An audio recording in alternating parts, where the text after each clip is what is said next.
In this video, we're going to have a look at adding audio to your game. The first part of the video will be an introduction to audio in Unity. We'll be setting up an audio listener and adjusting some audio source components to add sounds. And then in the second part of the video, I'll show you how to make an audio manager. The audio manager makes it really quick and easy to add new sounds and play them through script. I'll have a link where you can download it in the description. But to those of you who are interested in how you can program the audio source component, we'll go through and make an audio manager from scratch. All right, let's get started. So as you can see, I have a project open. This is Shrinking Planet. It's my newest Ludum Dare submission, and I've gone ahead and stripped it from all the audio. So when we play the game now, it should be totally silent. So let's add some sounds. The first thing we need when adding audio to our game is an audio listener. The most common place for this is the camera. If you select your main camera, you'll probably see an audio listener there already. If not, you can always just go and add it by hitting Add Component and searching for audio listener. All this component does is, well, listen for sounds. That also means that the game object that you put your audio listener on will be the place from where you hear sounds in 3D. That's why it's most commonly put on the camera. The next thing we need is an audio source. If we go to any game object in our scene, I'm just going to select the player. We can go ahead and add a new component, and let's add the audio source. This component is responsible for playing an audio clip, and that's also the first thing we have to specify. I've gone ahead and imported a few audio clips. Unity supports most file formats. All of these are in MP3. If we click on any of them, a few settings will appear. You can squeeze some performance out of your audio by messing around with these. I'll have a link in the description if you want to read more about that. And if we go ahead and hit play, we can have a listen. So let's now select our player and drag in the car sound. By default, our audio source is set to play on awake. So if we now hit play, we should actually hear the sound. Awesome! We have a bunch of ways we can configure this. Most important is the volume of our sound and the spatial blend. This controls whether or not you want your sound to be played in 2D or 3D space. If you select 2D, it will always be played with the same volume in both speakers. However, if we slide it towards 3D, the volume of the sound is going to depend on how close our audio listener is to the audio source, and it's also going to factor in stuff like the Doppler effect, where sounds moving towards you are more high frequent and sounds moving away get pitched down. So let's try and set this to 3D and have a listen. I think that's a lot better for our game. Finally, this sound should be looping, and so I'm going to check off loop. Now in my game, I have meteors that crash down upon the planet, and when they hit the planet, I want them to make an explosion sound. Luckily, I have it set up in such a way that every time a meteor hits the ground, it's going to spawn a crater object. And so we can simply go ahead and find the prefab for this crater, add an audio source, and I have a sound set up for this. That's the meteor hit. It sounds like this. So we can simply drag that in, make sure it's set to play on awake, and here we're using the fact that play on awake means that the audio will play as soon as the object gets spawned in. So if it's enabled right when the scene starts, it's going to play right away, but if it's spawned in at a later point, it's going to play at that point. And we definitely want this to be in 3D space, but we might go for something like 0.8. If we now hit play and wait for a meteor to come crashing, we can hear the impact. So you should now be able to go through and add audio sources to many of your game objects. I've gone ahead and added one to the meteor as well. This, much like the car, is set to play on awake and is set to loop, and it's just the sound of the meteor flying through air.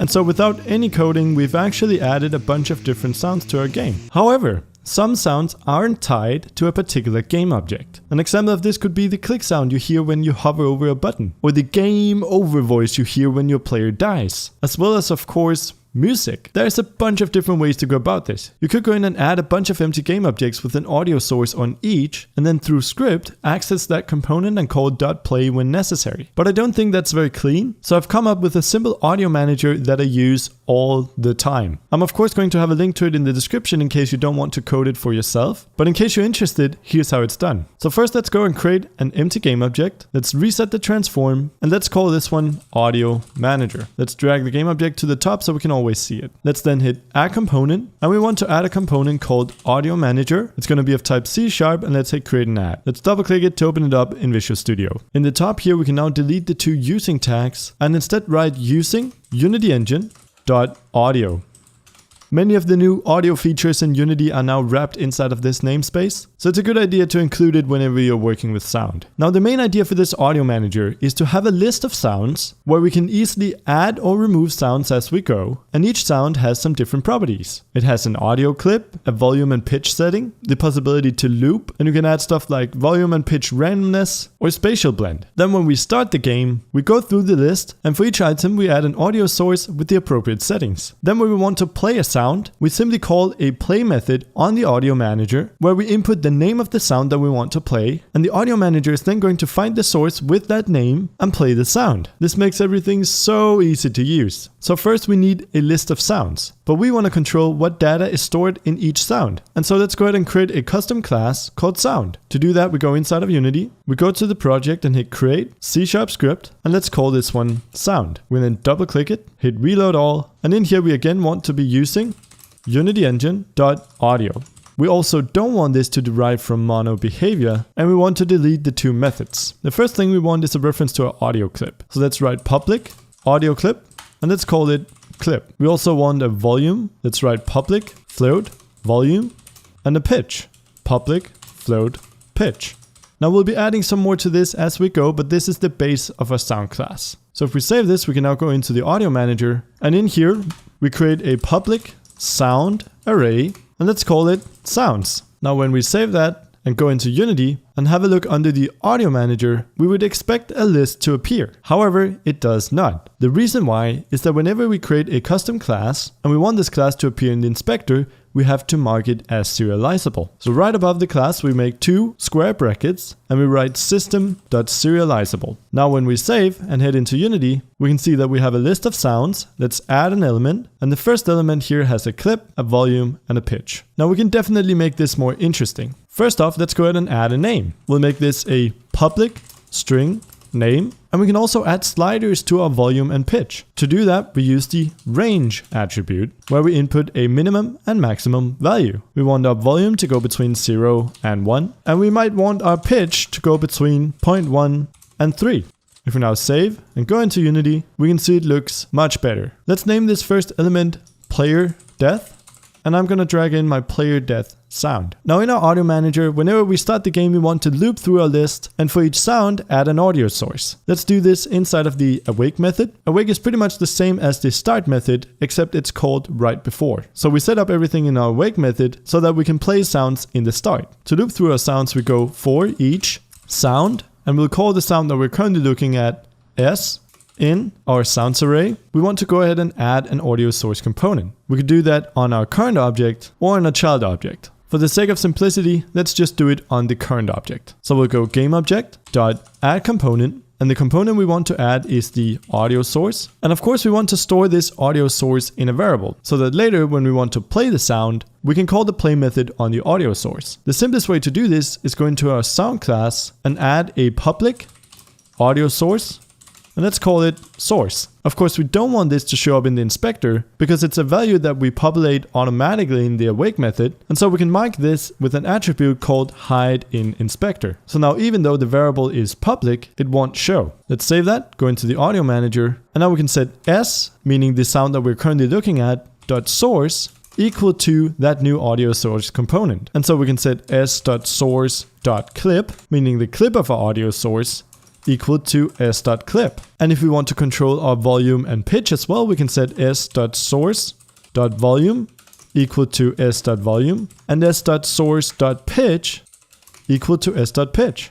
So if we save this now and head into Unity and hit play, we can see that at the start of our game, an audio source gets added for each sound in our sounds array, and that the clip, the volume, and the pitch all get copied over. So let's exit play mode and let's add a way to play this sound. To do that, we create a new method. Let's make this instead of the update method, and this one is going to be public because we want to be able to call this method from outside the class. Let's call it play, and it's going to take in a string with the name of our sound. Then all we have to do is loop through all of our sounds and find the sound with the appropriate name. We could do that by creating another for each method and checking the name for each element, or we could go up here and say using system, and this now allows us to find a sound by going array.find. We want to find the sound in the sounds array, and we want to find the sound where sound.name is equal to the name. Now this type of syntax might be a bit new to you, but it allows us to write code a whole lot faster. We then store the sound that we found in a variable called s. And finally we can go s.source.play.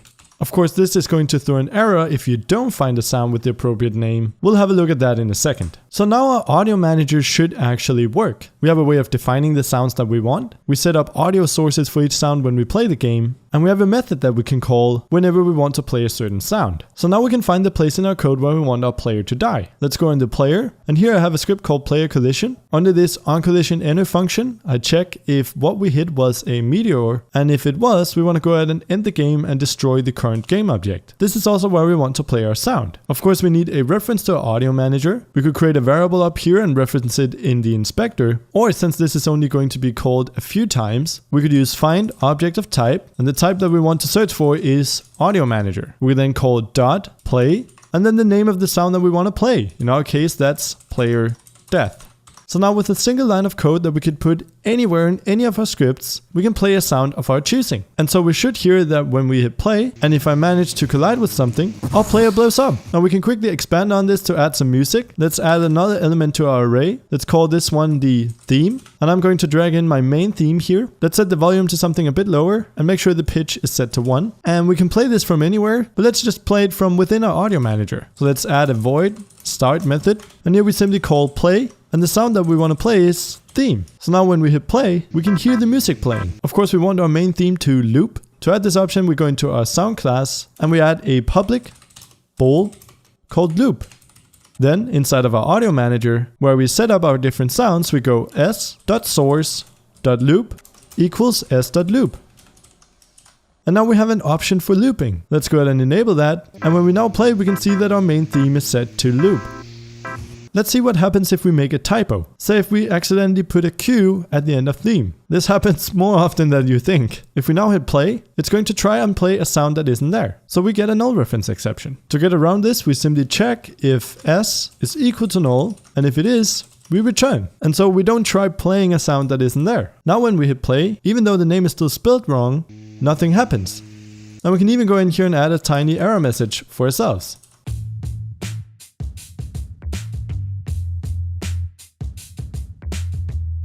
So now I'm just throwing out a warning saying that the sound with this name wasn't found. And now we pretty much can't break it. Let's change the name back here. Let's have a look at what happens if we add this to multiple scenes. The easiest way to do this is make a prefab out of the audio manager, then open up the other scene, in our case the menu, and drag the audio manager back in. The problem with this, however, is that if we hit play and transition to another scene, our music gets cut off. And we don't want our music to restart every time we change a scene. We want our sounds to be unaffected. To change this, we make the audio manager persist between scenes. Let's go into Visual Studio. Let's go to the top under our wake method. Let's add some lines. And all we need to do is call the don't destroy unload method. And as the target, we put our own game object. Now this also means that if we currently hit play and transition to a new scene, we actually have two audio managers in here.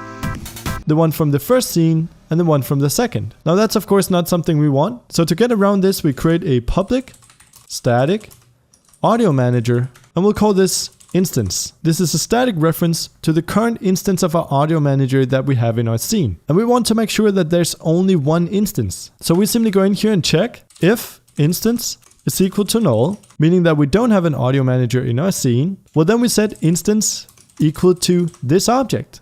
If not, meaning that we already have an instance in our scene, we want to remove this object. Destroy game object.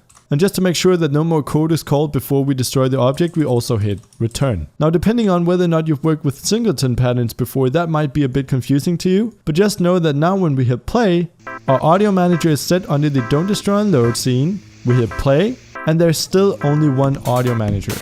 And you can hear that our music simply continues.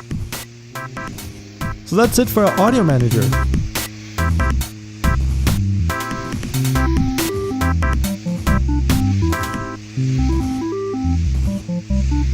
That's pretty much it for this video. I hope you enjoyed it. If you did, make sure to subscribe so you don't miss a future one. So thanks for watching and I will see you in the next video. Thanks to all of the awesome Patreon supporters who donated in April, and a special thanks to Derek Heemskirk, Faisal Marify, James Calhoun, Cyborg Mummy, Cole Cabral, and Jason the Tito. If you want to become a patron yourself, you can do so at patreon.com/Brackeys.